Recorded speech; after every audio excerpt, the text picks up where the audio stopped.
सभी सामाजिक जनों का आज के लाइव कार्यक्रम में मैं दिनेश मराठा एडवोकेट आगरा से स्वागत करता हूं।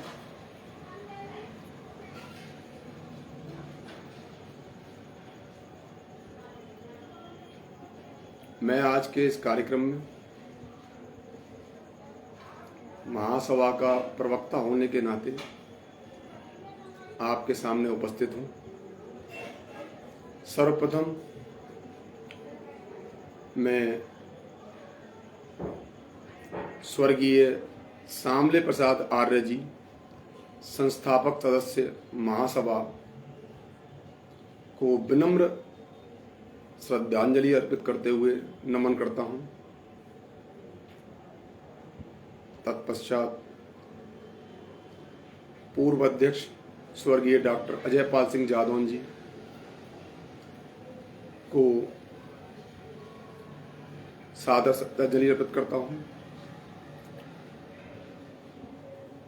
एवं श्री संजय भारद्वाज जी सतना से उनकी अर्धांगिनी स्वर्गीय रेणु भारद्वाज जी के स्वर्गलोक गमन पर अपने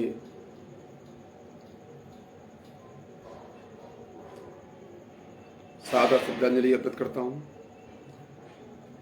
इसके साथ ही वे सभी पुण्य आत्माएं जो आज हमारे बीच नहीं हैं और जो हमारे समाज का अंग थी,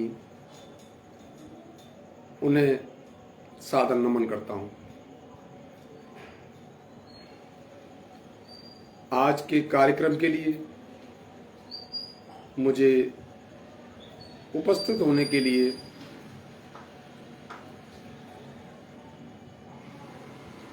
महासभा के वर्तमान अध्यक्ष डॉक्टर श्री वीरेंद्र प्रसाद गोरखपुरी जी का हार्दिक आभार व्यक्त करता हूं। साथ ही हमारे महासभा के पूर्व अध्यक्ष एवं महासभा की रीढ़ जो अभी स्तंभ बने हुए हैं हमारे लिए और हमें प्रेरणा निरंतर प्रदान कर रहे हैं, आदरणीय बाबूजी श्री रतिराम नंबरदार जी को मैं सादर प्रणाम चरण वंदन करता हूं। इसके साथ ही समस्त संस्थापक सदस्य जिनमें कि जिनसे आज जिनकी वजह से मैं इस महासभा के माध्यम से लोगों से जुड़ पा रहा हूं, उनमें श्री काशीराम सोलंकी जी, ठेकेदार ग्वालियर, श्री जगदीश सिंह सिकरवार ग्वालियर, सम्माननीय श्री बालचंद तोमर जी इंदौर एवं पुनः संस्थापक सदस्य श्री डॉक्टर वीरेंद्र गोरखपुरी जी, श्री यदुनाथ वर्मा जी सीधी से,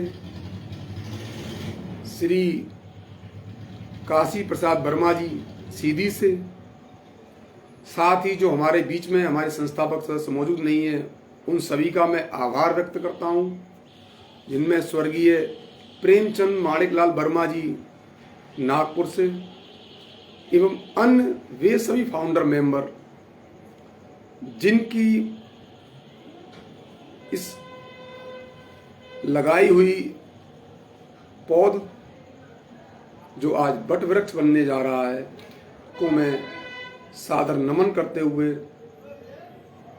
अपना प्रणाम देता हूं। आज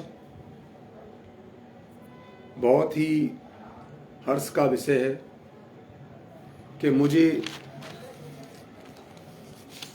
यह कार्य सौंपा गया है कि मैं प्रवक्ता पद निभाते हुए महासभा के कार्यों का उल्लेख कर सकूं और हमारे समाज में व्याप्त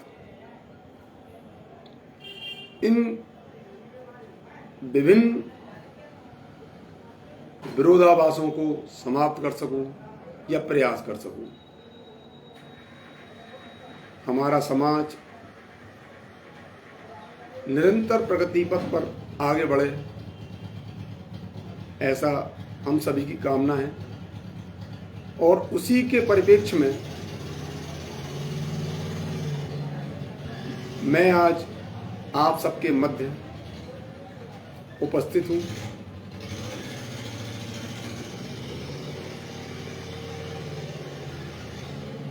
आज हमारे समाज का इकलौता संगठन अखिल भारतीय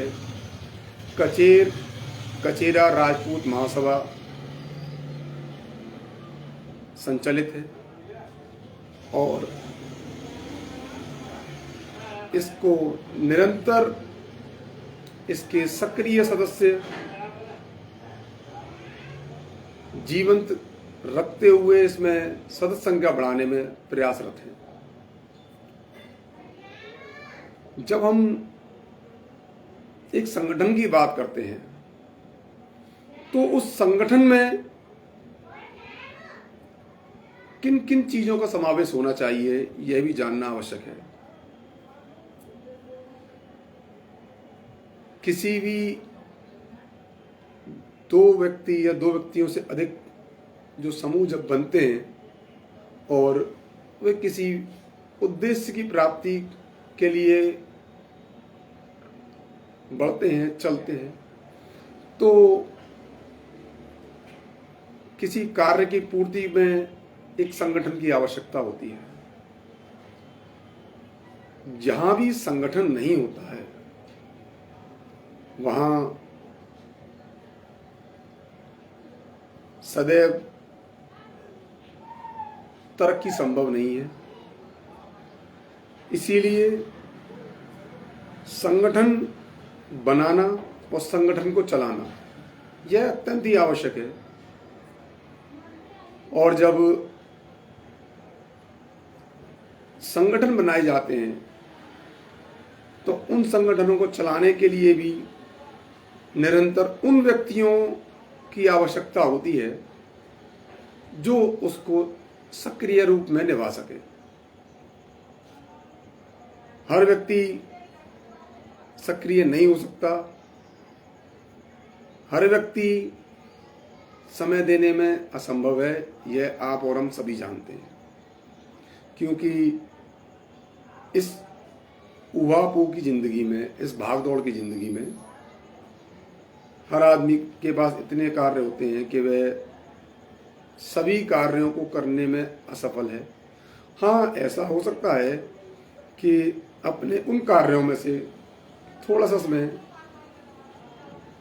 संगठन को संचालित करने, उसको आगे ले जाने में दे सकें।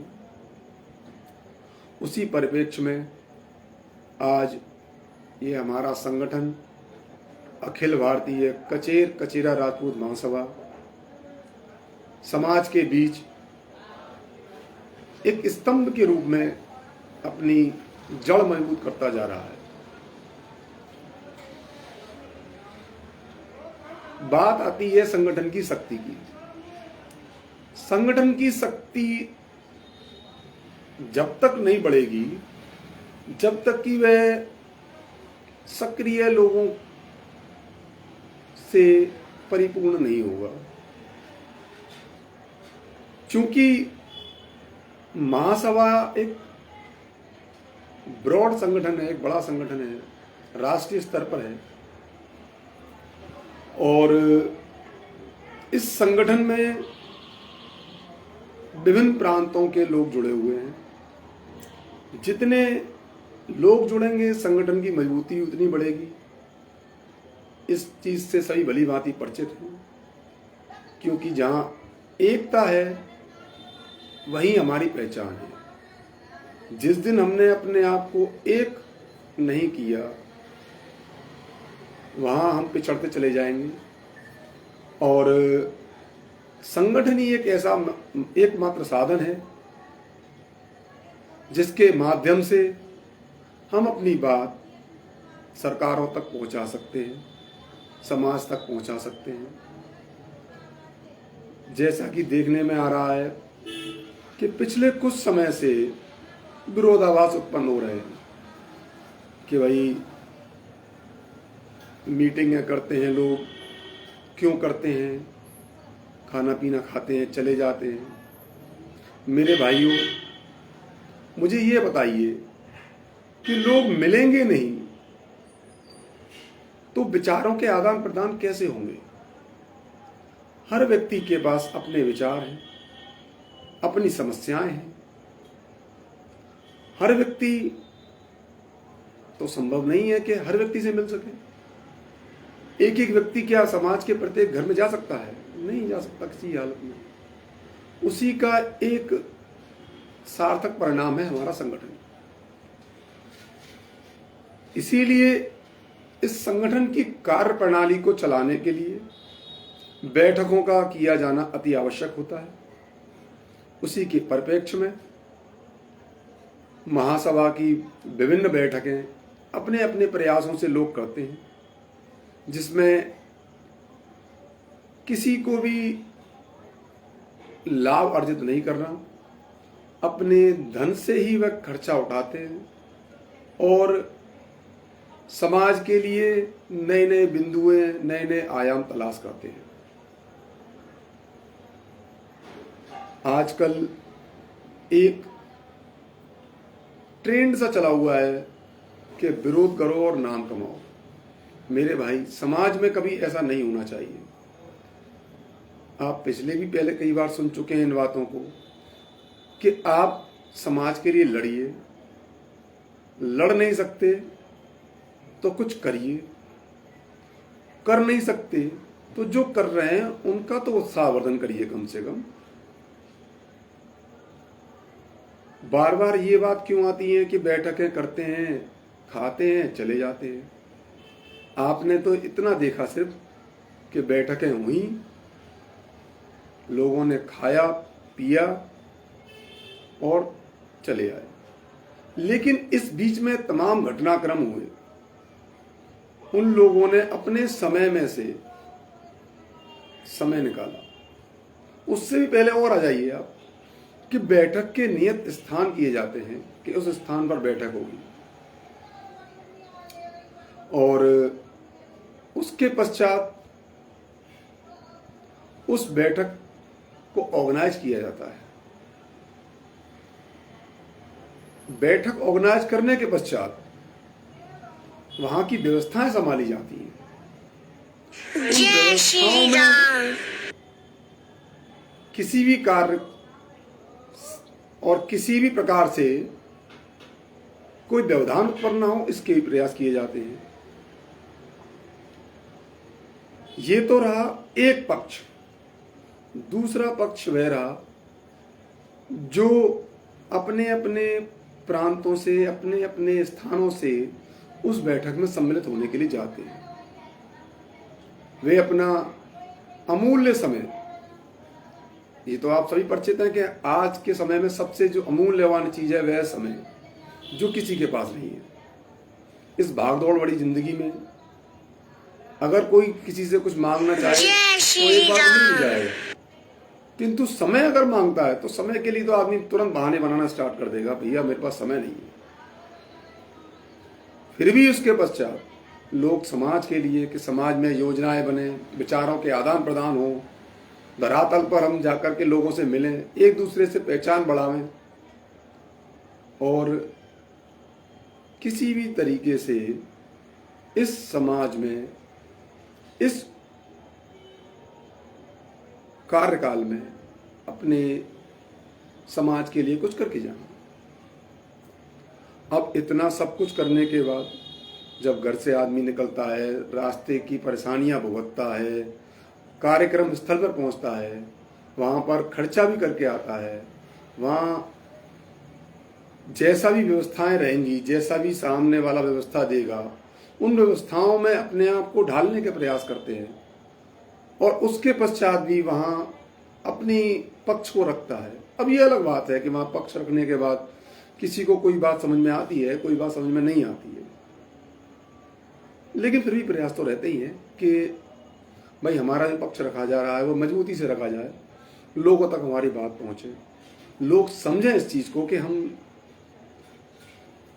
इस समाज के लिए भला चाहते हैं, समाज के लिए कुछ करना चाहते हैं, समाज में कुछ बदलाव लाना चाहते हैं।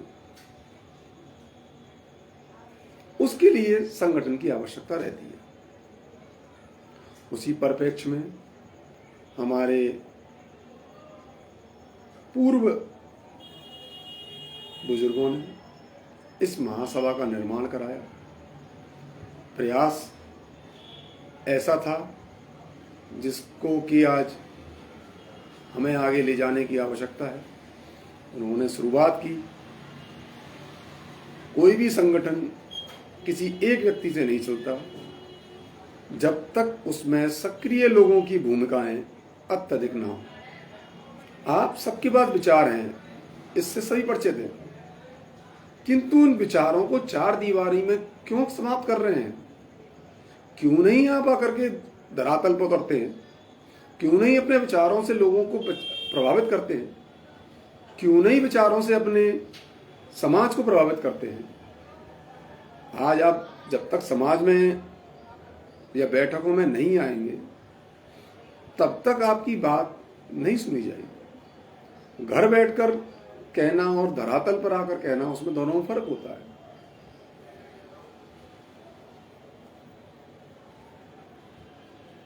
मेरा कहना यह है कि जब अच्छे कार्य के लिए कोई व्यक्ति निकलता है, आप सबके पास विचार हैं, यदि आपको लगता है कि आप बैठकों में नहीं जा सकते हैं तो महासभा से आप सहयोग ले सकते हैं। यदि महासभा आपका सहयोग ना करे, ऐसा संभव नहीं है, यदि ना भी करे, आपको लग रहा है आप सहयोग लेना नहीं चाहते हैं या आपको लग रहा है कि महासभा सहयोग नहीं कर पा रही है, नहीं पहुंचा पा रही है, किसी तरह का व्यवधान उत्पन्न हो रहा है, तो आप अपने निजी प्रयासों से क्षेत्रीय स्तर पर समाज को एकत्रित करिए, अपने विचारों से लाभान्वित करिए। आप जो सोच रखते हैं उन सोच को समाज में फैलाइए। हो सकता है कि कुछ लोग आपका विरोध भी करें, किंतु जब आप निरंतर समाज के टच में रहेंगे तो यह तो कन्फर्म मान के चलिए आप कि कि कुछ लोग आपके साथ जुड़ेंगे, और जब जुड़ने लगते हैं तो समाज एकत्रित होने लग जाता है। मैं अपने स्वयं के अनुभवों को आपके साथ साझा करता हूं कि जब मैं सम्माननीय श्री प्रेम सिंह जी द्वारा महासभा में जोड़ा गया था तो ना तो महासभा से इतना परिचित था, ना ही संगठन की कार्य प्रणाली को समझ पा रहा था। उससे पहले मुझे भी बहुत बुराइयां लगती थी। ऐसा लगता था कि कुछ लोगों ने संगठन को संभाल रखा है, किंतु जब मैं आगे निकला, मैंने अपने विचार महासभा तक साझा किए और जब मुझे और मेरे विचारों को प्राथमिकता दी जाने लगी तो मुझे आनंद भी आने लगा और मुझे लगा कि इसी प्रकार से अन्य लोगों को भी जोड़ना चाहिए। स्थिति यह है कि आज एक टीम बनी हुई है, एक टीम काम कर रही है जिसमें कि मैं विभिन्न लोग, जिसमें सबसे पहले श्रीमती बबीता तोमर जी,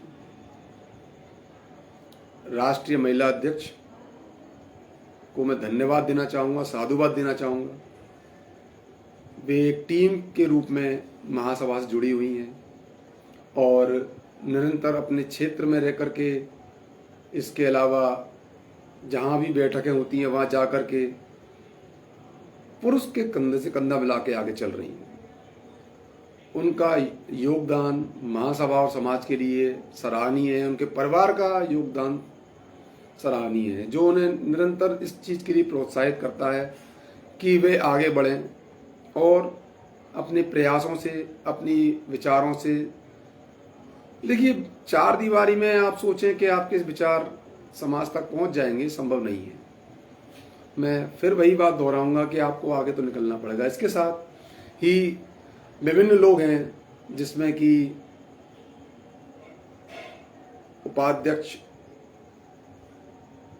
सम्माननीय श्री डालचंद मराठा जी, श्री प्रेम सिंह शेखावत जी, श्री मनीष चौहान जी, श्री विष्णु पवार जी और श्री प्रीतम पवार जी मलपुरा से, और इसके साथ ही भाई लवली पवार अलवर से काफ़ी सक्रिय रहे हैं महासभा के लिए, वे भी एक टीम है। इसके साथ ही कुछ ऐसे लोग जैसे कि अभी एक श्री पवन जादव जी जुड़े हैं, बहुत अच्छा कार्य कर रहे हैं। ये सब लोग अपने अपने स्तर से कार्य कर रहे हैं, जिनसे कि महासभा आगे बढ़ती है, चलती है। विभिन्न स्थानों से, विभिन्न जगह से, जिनके मैं नाम भी नहीं ले पाऊंगा क्योंकि मेरा जो विषय है वह थोड़ा बड़ा है और समय थोड़ा कम है। मैं उन्हीं विषयों पर अपना थोड़ा सा ध्यान केंद्रित करता हूँ। देखिए, अभी कई बार प्रश्न उठे कि बैठकें होती हैं और बैठकों में कोई निष्कर्ष नहीं निकलते। हमें ये बताइए कि जब बैठक होंगी, हम अपना समय वहाँ पे देंगे, तो ऐसा संभव है कि वहाँ पर कोई निष्कर्ष ना निकले?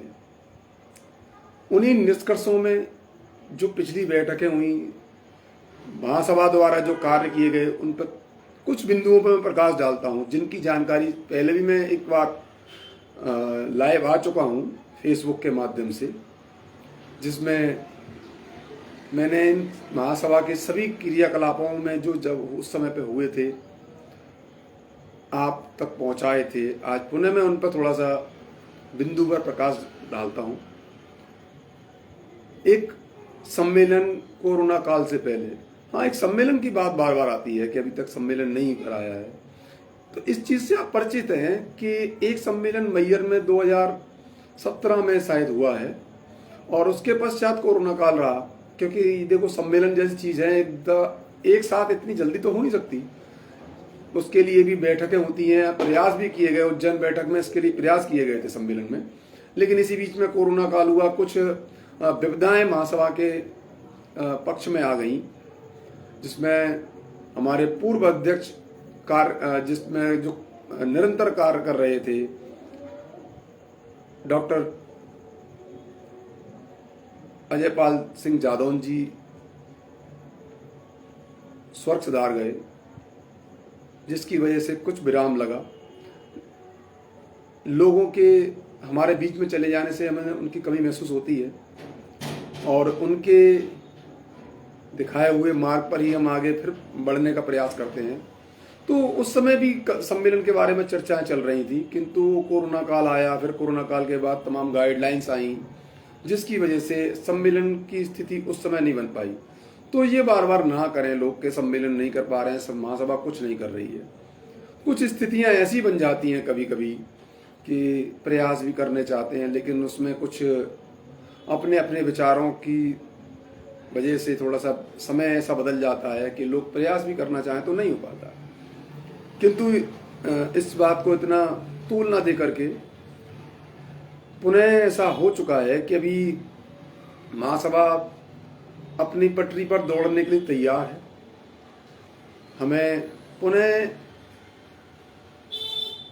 तमाम प्रयासों के बावजूद आदरणीय डॉक्टर वीरेंद्र गोरखपुरी जी अध्यक्ष के रूप में मिल चुके हैं और मैं आशा करता हूं कि आज उनके कार्यकाल में महासभा तुरंत दौड़ लगाना या भागना स्टार्ट कर देगी, क्योंकि बहुत आवश्यकता है इस समय। अच्छा, तो मैं इसके बाद पुनः आता हूं इसी चीज पर कि महासभा द्वारा किए गए प्रयास। लोग कहते हैं कि मीटिंगें होती हैं, लोग जुड़ते हैं, कुछ नहीं होता वहां पर। देखिए, मैयर में एक सम्मेलन हुआ था। मैयर सम्मेलन में लगभग 64 युवक युवतियों का विवाह संपन्न हुआ और वहां पर 51 बर्तनों को महासभा ने आपसी सहयोग से, जो उस समय कार्यकारिणी थी उनके सहयोग से, सभी नवयुवक युवतियों को प्रदान किए जिनके वहां विवाह संपन्न हुए। तो आप इस बात को कैसे कह सकते हैं कि महासभा कुछ नहीं करती समाज के लिए? ऐसा नहीं है। जब लोग जुड़ेंगे नहीं तो फिर विचार और नए प्रगति पथ के आयाम कहां से खुल जाएंगे? तो 51 बर्तन की जानकारी आपको मिल चुकी है। इसके अलावा जब इकाइयां गठित करने की बात आई तो मैं स्वयं इस बात का गवाह हूं कि डॉक्टर अजय पाल सिंह जादौन जी द्वारा तत्कालीन समय क्षेत्र वाइज इकाइयां गठित की गई। इकाइयां गठित करने से छोटे छोटे तहसील और ब्लॉक स्तर पर लोग जुड़ते हैं। जो लोग राष्ट्रीय स्तर पर नहीं जुड़ पाते या राष्ट्रीय स्तर पर नहीं आ पाते और थोड़ा सा समय भी अगर देना चाहते हैं तो वह अपने निजी क्षेत्र में दे सकते हैं। उसी का एक रूप थी रामगढ़ इकाई, बेलंदी इकाई, जिसमें योगदान सम्माननीय श्री डालचंद मराठा जी का रहा। जय श्री राम। इसके अलावा आगरा इकाई, हसेला इकाई। अब आप सोचें ये सारे कार्य घर बैठ के संभव हो जाते हैं? नहीं साहब, मैं तो घर बैठ के सलाह दे देता हूँ, सारे इकाइयां अपना गठित हो जाएंगी। और जब इकाइयां गठित हुई तो वहां पे अध्यक्ष भी बनाए जाते हैं, सारी कार्यकारिणी गठित की जाती है।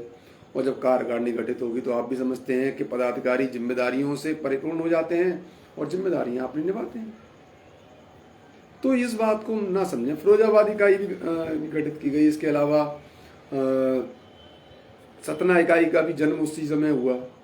इसके अलावा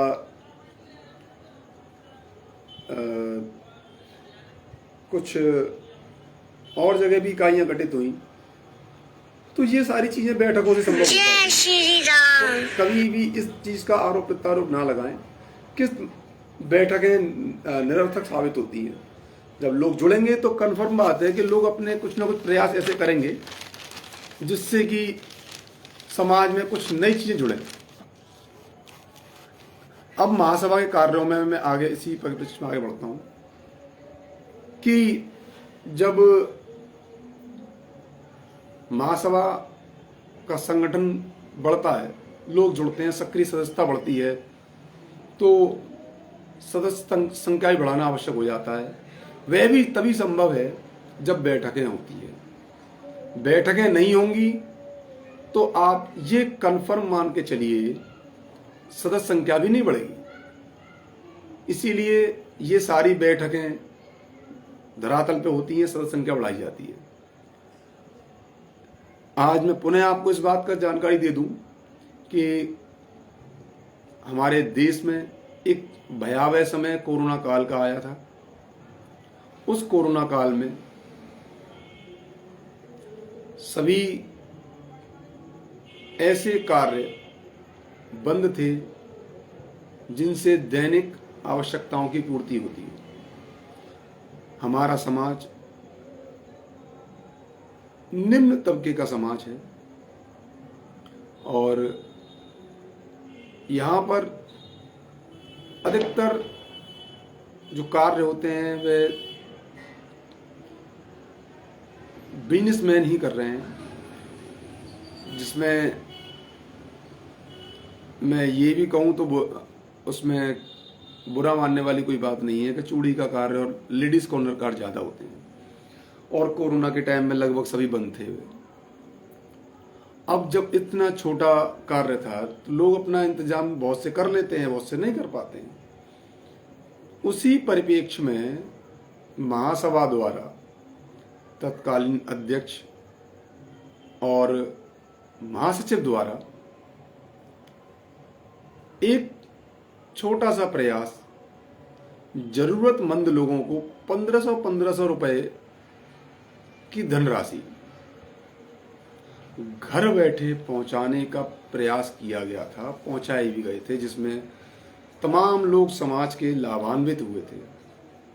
आप समझ सकते हैं महासभा द्वारा 1500 रुपए की धनराशि अब जहां जहां भी लोगों की जानकारियां महासभा को मिली, जिसमें एक टीम वर्क बना करके काम किया गया। तत्कालीन महासचिव श्री राममदन वर्मा जी द्वारा इस कार्य को युद्ध स्तर पर लाया गया। तत्कालीन अध्यक्ष श्री डॉक्टर अजय पाल सिंह जी द्वारा पूर्ण प्रयास के साथ लाया गया, जिसका सफल आयोजन रहा और लोगों तक 1500 रुपए पहुंचे। उसमें भी एक टीम वर्क बन के काम हुआ, सभी लोगों ने अपने अपने योगदान दिए। तो आप बार बार इस बात को ना दोहराया करें कि महासभा कार्य नहीं करती या टीम कार्य नहीं करती या बैठकों से कोई सार्थक परिणाम नहीं निकलते। उसके पश्चात एक प्रतिभा सम्मान समारोह डीग में श्री सोनू जादौन एवं श्री राम अवतार मराठा खो एवं इसके साथ ही डीग एवं खो के स्वजातीय सम्माननीय लोगों द्वारा आयोजन किया गया, जिसमें महासभा द्वारा 1,000 रुपए की धनराशि 75% से अधिक बालक बालिकाएं जो लेकर के आए थे, 75% से अधिक जो मार्क्स अंक लेकर के आए थे उनको प्रदान की गई। जब हमारे समाज के बच्चे ऐसे कार्यक्रमों को देखते हैं जय और श्री ऐसे राम। कार्यक्रमों को समझते हैं तो वह तुरंत ऐसा नहीं है कि इस बात पर गौरव महसूस नहीं करते कि हमारे समाज में भी ऐसे कार्यक्रम होते हैं। उस कार्यक्रम को भव्य रूप देने में वहाँ खो और डीग की टीम को मैं धन्यवाद दूंगा कि उन्होंने विभिन्न परिस्थितियों में उस कार्यक्रम को संपन्न कराया। इसी प्रकार का एक कार्य आगरा में संपन्न हुआ, जिसमें कि एक शील्ड प्रदान की गई उन बच्चों को जिनके 75% से मार्क्स अधिक थे, जिसमें तमाम बच्चों ने पहली बार ये सिर्फ कार्यक्रम देखे और उन्हें अच्छा लगा कि चलिए समाज में एक शुरुआत अच्छी हो रही है। तो ये सारी चीज़ें भी महासभा के संगठन की वजह से ही संभव हो सकी, अन्यथा संगठन और ऐसे कार्य अगर ना करे तो लोग थोड़ा सा जागरूक कम हो पाते हैं। मैं आपको एक चीज़ और ज्ञात करा दूं कि सबसे प्रथम प्रतिभा सम्मान समारोह भोपाल में महासभा द्वारा ही आयोजित किया गया। बहुत ही भव्य कार्यक्रम था जिसमें भोपाल के स्वजातीय बंधु सम्मिलित हुए, बाहर के लोग सम्मिलित हुए और ऐसा पहली बार हुआ था कि बच्चों को मंच पर बुलाकर उनका सम्मान किया गया, उनको सर्टिफिकेट प्रदान किए गए, जिससे कि वे इसी प्रकार के कार्य निरंतर करते रहे। उसमें भी उस समय की उस टीम को मैं धन्यवाद दूंगा जिसकी वजह से यह कार्यक्रम संपन्न हो सका। ये सारे कार्यक्रम मैं इसीलिए बोल पा रहा हूं कि उस समय समाज में संपन्न हुए हैं। यदि वे कार्यक्रम संपन्न होते नहीं या इस तरह के कार्यक्रम नहीं बनाए जाते और बैठकें नहीं करते लोग, या यही सोच के रहते कि मेरे पास तो विचार है, मैं घर बैठ के दे देता हूं और लोग अपनाएंगे ही क्योंकि मैं बोल रहा हूं। हल्ला, पुरानी एक कहावत भी आपको इसमें जोड़ देता हूं मैं साथ में, कि जब नक्कार खाना होता है वहां तूती की आवाज कोई सुनता नहीं है। जब तक हम सब लोग साथ नहीं जुड़ेंगे तब तक कोई भी कार्य सफल हो जाए यह संभव नहीं है। हमारे आगरा में पिछले 2001 लास्ट सम्मेलन हुआ था जिसमें अध्यक्ष स्वर्गीय श्री सुखराम जी चौहान थे। उनकी अध्यक्षता में उनकी टीम ने कार्य करके 3 सम्मेलन कराए थे, किंतु उसके पश्चात ऐसा विघटन पैदा किया गया कि 17 वर्षों तक एक बार भी एक बैठक तक संभव नहीं हो सकी। उसके पश्चात जो पहली बार एक बैठक हुई वह भी महासभा की देन है, महासभा के तत्कालीन अध्यक्ष की देन है। तो उत्साहवर्धन करना, लोगों को जोड़ना, यह सब बैठकों से ही संभव हो पाता है। यदि ये बैठकें समाप्त कर दी जाएं, सारी चीज़ें सोशल मीडिया या सारी चीज़ें डिजिटल माध्यम से की जाने लगें, तो मैं नहीं जानता हूँ, मैं नहीं समझता हूँ कि ये सारी चीज़ें उस स्तर तक पहुँच पाएंगी जिस स्तर तक चलने को आतुर बैठी हैं।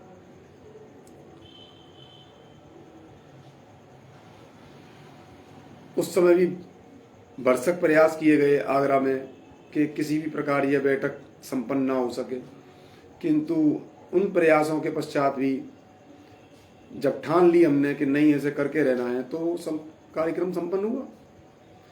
अच्छा कार्यक्रम था, भव्य कार्यक्रम था, लोग जुड़े थे, आए थे।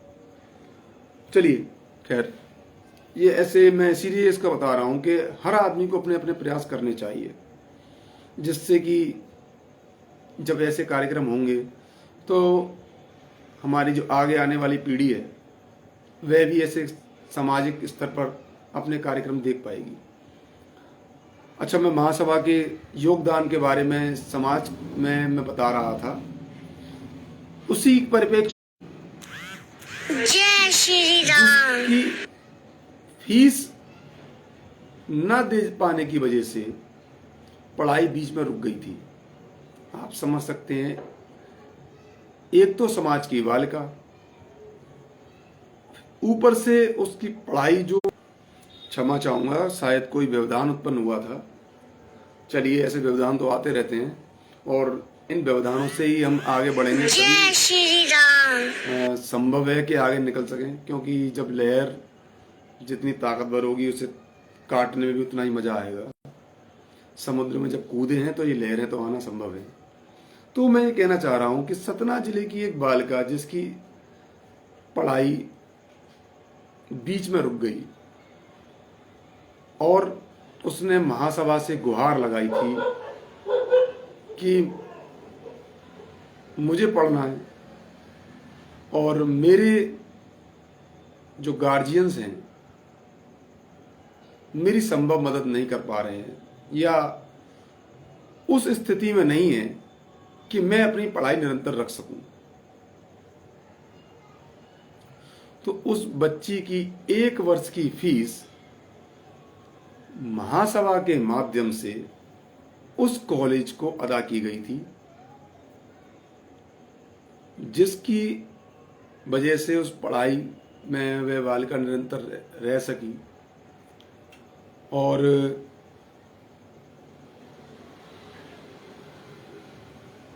जब ऐसी बात समाज के सामने आती हैं तो शायद लोगों को भी लगता है कि हाँ चलिए, कार्य तो हो रहे हैं, महासभा कार्य कर रही है, तो बार बार इस बात को ना दोहराया जाए कि महासभा कुछ नहीं करती।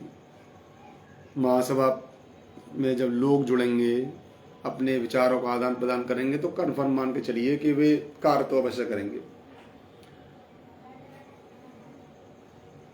इस महासभा में तमाम ऐसे नगीने हैं जो अपने अपने कार्यों से पहचाने जाते हैं। बशर्ते ये है कि आपको थोड़ा सा नकारात्मक विचारों को साइड रखना पड़ेगा, क्योंकि जो व्यक्ति समाज में निकलता है, अपने घर परिवार की जगह थोड़ा समय समाज को देता है, वह मेहनत तो करना चाहता ही है और देता भी है। इसके साथ ही चलिए मैं जल्दी जल्दी आपको थोड़ा बता दूं, एक बेटी रीवा की थी जो जल गई थी, जिसका कमर से नीचे का हिस्सा पूर्णतः जल चुका था, जिसकी कॉस्ट जो थी खर्चे की काफ़ी आ रही थी। और जो उस लड़की का परिवार था, बिटिया का जो परिवार था, वो उसको उठाने में सक्षम नहीं था। तो इस बात की जानकारी आदरणीय महेंद्र सांखला जी, मैं उनका नाम लेना नहीं भूलूंगा, क्योंकि शायद उस समय पे जो उन्होंने किया, तो शायद वह उस समय एक वरदान से कम नहीं था। उनके द्वारा उस बेटी के लिए हॉस्पिटल में 70,000 रुपए की धनराशि, आप समझ सकते हैं एक बड़ी धनराशि है। 70,000 रुपए की धनराशि उस बेटी को तुरंत प्रदान की गई, जिससे कि वह उसका इलाज हो सके। इस चीज के लिए श्री महेंद्र सांखला जी इंग्लैंड से साधुवाद के लिए हैं, उन्हें हम साधुवाद प्रदान करेंगे, उनको धन्यवाद देंगे। और इसके अलावा महासभा के प्रयासों से लगभग 2-2.5 लाख रुपए की धनराशि उस बेटी के इलाज में खर्च की गई। विभिन्न ऐसे कार्य जिनको मजबूरी हो जाती है बताना, जब लोग कहते हैं कि महासभा कुछ नहीं करती, महासभा तो कोई कार्य ही नहीं करती। मजबूरी है कि आज मुझे बताना पड़ रहा है, मुझे यहाँ आना पड़ रहा है। मैं ये चाहता हूँ कि समाज समझे इस चीज़ को कि महासभा का, जिस चीज़ का मैं जिक्र बार बार कर रहा हूँ, कोई सरकार द्वारा वित्त पोषित संस्था नहीं है। यह संस्था आपके और हमारे ही सहयोग से चलेगी, चल रही है। और जब तक आप सब प्रयास नहीं करेंगे, नेगेटिविटी मत लाइए, नकारात्मकता मत लाइए। यदि आप नकारात्मकता लाएंगे तो ये कन्फर्म मान लीजिए मन में दुर्विचार आने संभव है, और जब दुर्विचार आते हैं तो फिर कार्य करने का मन नहीं करता है। तो इसके अलावा मैं और आगे बढ़ता हूँ, काफ़ी चीज़ें ऐसी रहीं। इसी प्रकार एक दुखद घटना भी हुई थी, जिसमें एक परिवार के मुखिया की मृत्यु हुई थी, जिसमें अंत्येष्टि के लिए कुछ धनराशि महासभा द्वारा प्रदान की गई, क्योंकि उस परिवार की स्थिति दयनीय थी। परिवार की मुखिया का देहावसान होने के पश्चात आप समझ सकते हैं कि परिवार की विपदाएं बढ़ जाती हैं। उस समय भी महासभा ने अपना जो संभव हो सका वह योगदान प्रदान किया था। उसी परिप्रेक्ष्य में मैं आगे चलता हूं कि अभी कुछ समय पहले हमारे समाज की एक धर्मशाला गोवर्धन में बनी हुई है। गोवर्धन भगवान श्री कृष्ण की क्रीड़ा स्थली है, पावन स्थली है, अत्यंत ही प्रचलित स्थली है।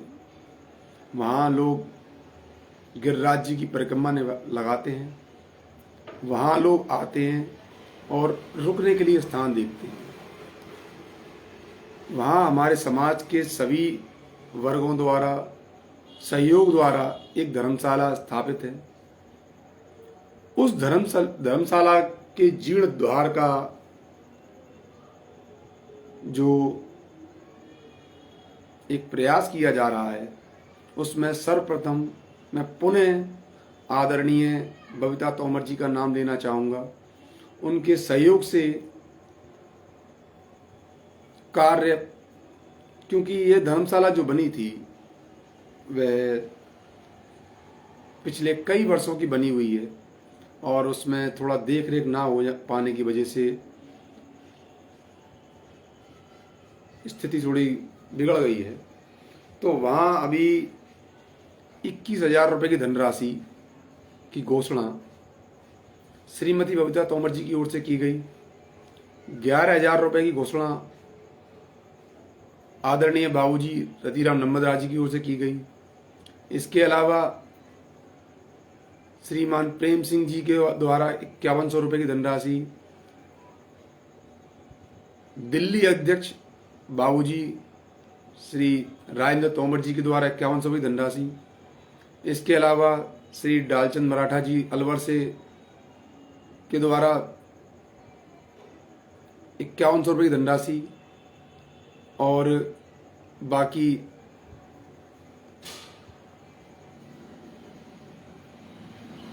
दिनेश मराठा, मैं स्वयं और मनीष चौहान और विष्णु पवार जी के द्वारा भी घोषणा की गई 11,100 रुपये की। शायद मेरे हिसाब से सभी लोगों के मैंने नाम ले लिए हैं। तो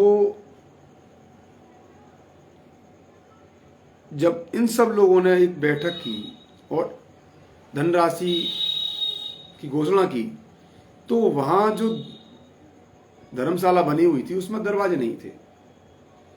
उन दरवाजों को लगाने का कार्य अभी मेरे द्वारा, मेरी टीम के द्वारा, जिसमें श्री मनीष चौहान, श्री विष्णु पवार के द्वारा संपन्न कराया गया,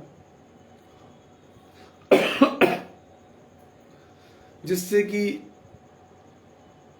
उसमें कुछ जान आ सके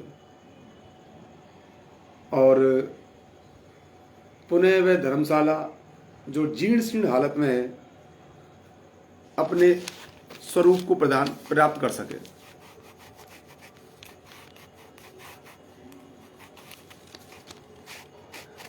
इसी के साथ मैं अन्य महासभा द्वारा किए कार्यों पर प्रकाश डालूंगा। चूंकि समय का अभाव है, लगभग मुझे 1 घंटा हो चुका है। लोग कहते हैं महासभा क्या करती है, मैं कह रहा हूं मेरे पास इतने कार्य हैं बताने के लिए कि यदि मैं विस्तार पूर्वक अगर बताने चलूं तो शायद दिन भी कम पड़ जाएगा। ये तो मैंने बहुत शॉर्ट फॉर्म में आपको बताए, कम से कम लोगों तक ये जानकारी तो पहुंचे कि महासभा करती क्या है। बार बार इस बात के किए जाते हैं कि महासभा करती क्या है। नरेंद्र शेखावत जी नमकीन वाले बहुत ही सक्रिय सदस्य हैं हमारे महासभा के, हर बैठक में उपस्थित रहते हैं, अपना योगदान देते हैं।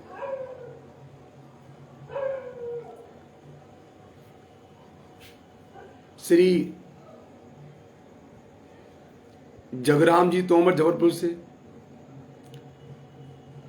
इनके द्वारा उस बिटिया को जो जल गई थी विशेष रूप से कार्य दिया गया, विशेष रूप से उसका सहयोग किया गया। ये समझिए उस बेटी को सही कराने में, उस बेटी को पूर्व दिशा में लाने में इनका महत्वपूर्ण योगदान है। मैं इनका नाम जरूर लूंगा एक बार।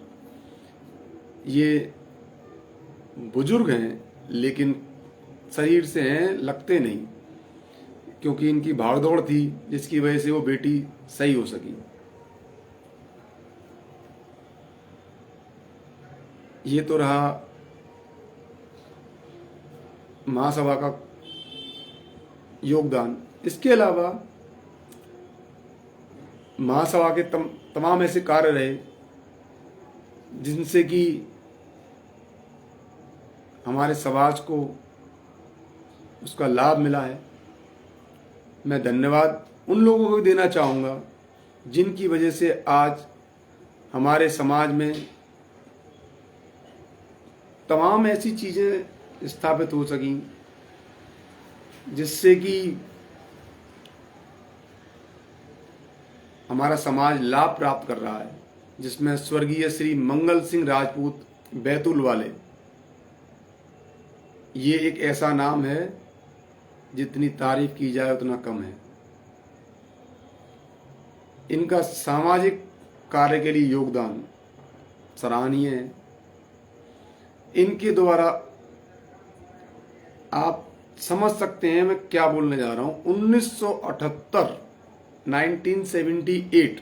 में प्रथम सामूहिक विवाह सम्मेलन संपन्न कराया गया और इन्होंने एक प्रण और लिया कि मेरे जीते जी मैं अपने परिवार का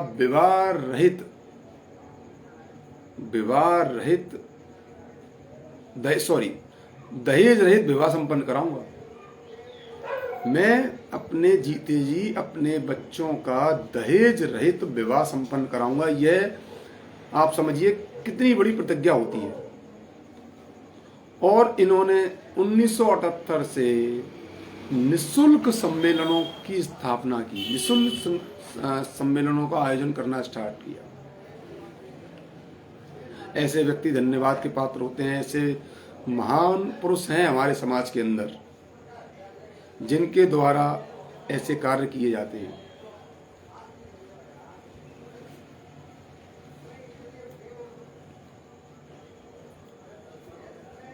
अब एक बात बार बार आती है कि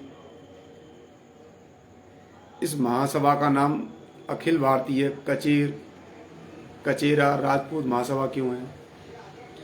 जैसा कि आप सबको पता ही है कि इसकी स्थापना अखिल भारतीय कचेर राजपूत महासभा के नाम से की गई, किंतु हरियाणा और राजस्थान में हमारे सामाजिक स्वजातीय बंधु कचेर की जगह कचेरा नाम से जाने जाते हैं। सरकारी रिकॉर्ड में वे कचेरा के नाम से हैं और उनको पुकारा भी कचेरा के नाम से जाता है। अब आप सरकारी रिकॉर्ड को झुठला नहीं सकते, उनकी जो पहचान है वहां पे उसको झुठला नहीं सकते। बड़े स्तर पर लोग हैं वहां मौजूद और उनकी सदैव मांग रही कि सिर्फ कचेर ही क्यों लिखा जा रहा है, जहां हमारी पहचान यहाँ कचेरा रूप में है। हमारे सरकारी रिकॉर्ड जो बोल रहे हैं वो कचेरा बोल रहे हैं, तो वह कचेरा शब्द क्यों नहीं जोड़ा जाता है? उसके लिए मैं धन्यवाद के पात्र हैं जो श्री प्रेम सिंह शेखावत जी एवं बाबूजी श्री राजेंद्र तोमर जी को धन्यवाद देता हूं उनके अथक प्रयासों से। साथ ही तत्कालीन अध्यक्ष स्वर्गीय डॉक्टर अजय पाल सिंह जादौन, तत्कालीन महासचिव श्री राममदन वर्मा जी के अथक प्रयासों से महासभा में एक आयाम जोड़ा गया।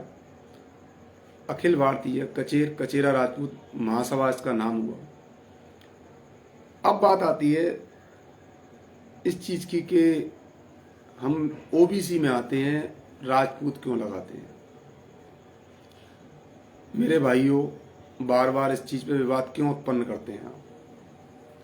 यदि आप विस्तार पूर्वक जाएंगे तो आपको समझ में आएगा कि पिछड़ा वर्ग क्या होता है, पिछड़ा वर्ग का जन्म कहाँ से होता है।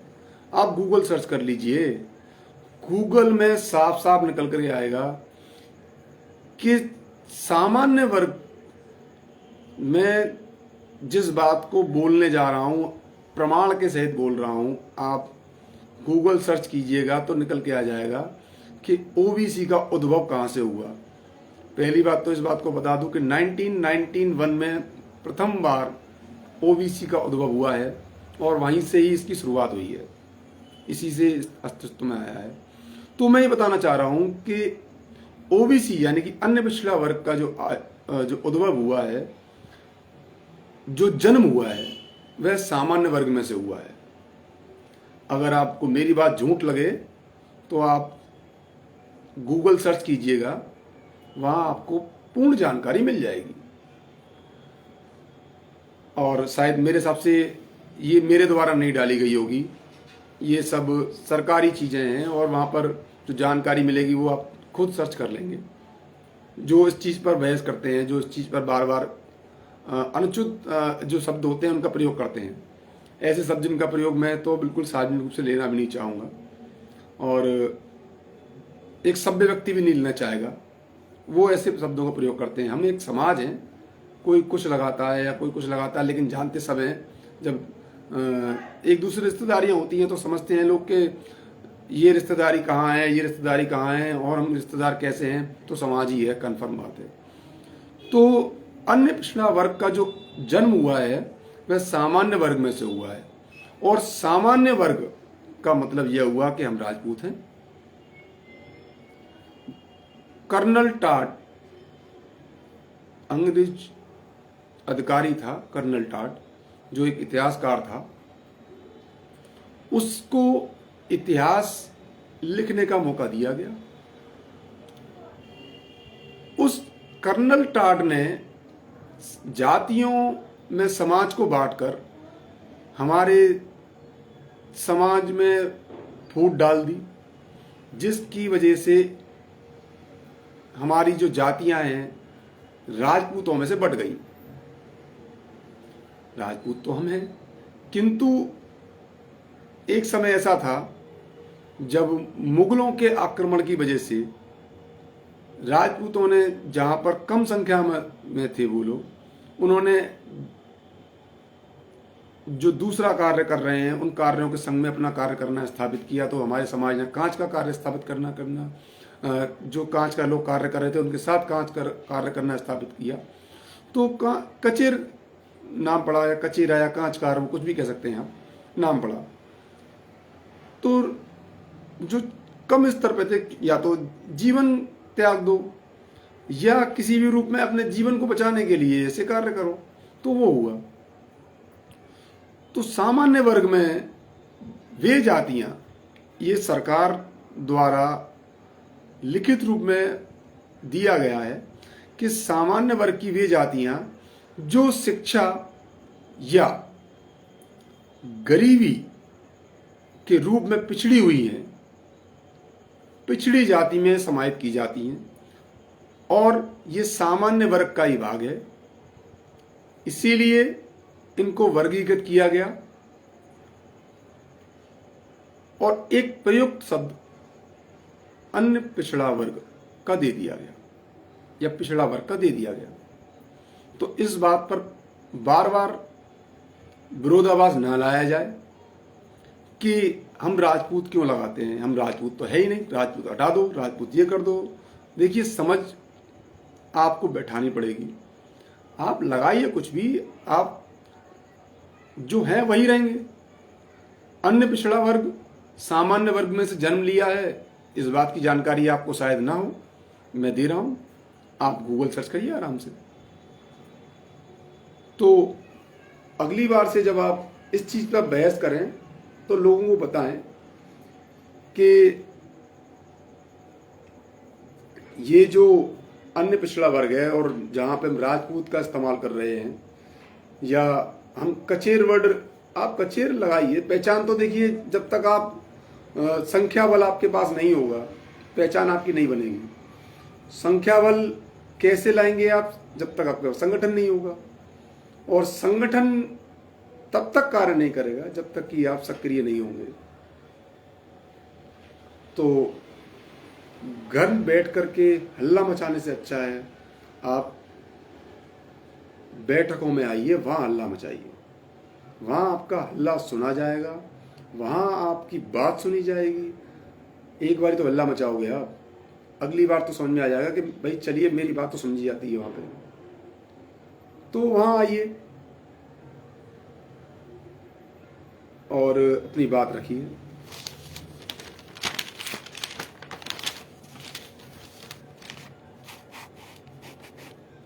और मैं एक बात कहना चाहता हूं कि बार बार इस बात का प्रयोग किया जाता है, कुछ नवयुवक युवतियां इस बात को कहते हैं कि हम तो अभी उम्र में छोटे हैं, अभी क्या कर सकते हैं। देखिए, आपके पास विचार हैं, आप ज़्यादा कुछ नहीं कर सकते हैं तो विचार तो समाज में ला सकते हैं, लेकिन उन विचारों को लाने के लिए बैठकों में तो आना आवश्यक होता ही है। अगर आप राष्ट्रीय स्तर की बैठकों में शामिल नहीं हो सकते हैं तो अपनी क्षेत्रीय स्तर की बैठक करिए, वहाँ आप अपनी पहचान बनाइए। और उम्र का कभी भी उसमें ये मत लाइए कि इसकी वजह से उम्र हमारी व्यवधान उत्पन्न कर रही है, क्योंकि 17 वर्ष की उम्र में, 17.5 वर्ष की उम्र में सरकार सेना में भर्ती करना स्टार्ट कर चुकी है, आप समझते हैं, और 23-24 वर्ष की उम्र में रिटायर्ड कर देती है कि आप घर जाइए, आपने सेवा दे दी। तो मेरे हिसाब से शायद जो इस बात को बीच में लाएगा कि मैं उम्र में बहुत छोटा हूं या छोटी हूं, 23-24 साल की उम्र में जब देश सेवा, बॉर्डर पर रह करके आप देश सेवा करके घर लौट के आ सकते हैं, तो 23-24 साल की उम्र में या 17, 18, 20 वर्ष की उम्र में आप समाज सेवा भी कर सकते हैं, बशर्ते ये है कि आपको अपनी जो सोच है वो बदलनी होगी।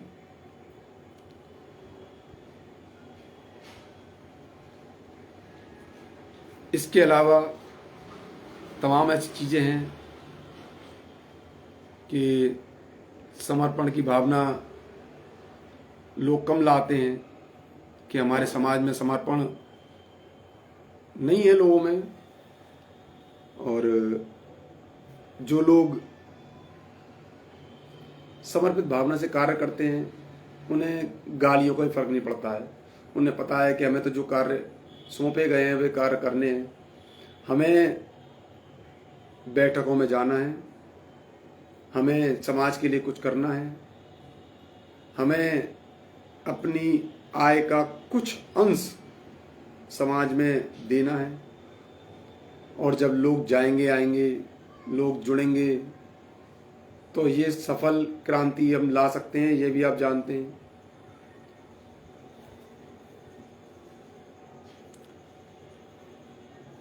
समय का अभाव होता जा रहा है, समय मेरे हिसाब से काफ़ी हो चला, मैंने आपका काफ़ी समय लिया है, इसके लिए क्षमा प्रार्थी हूँ।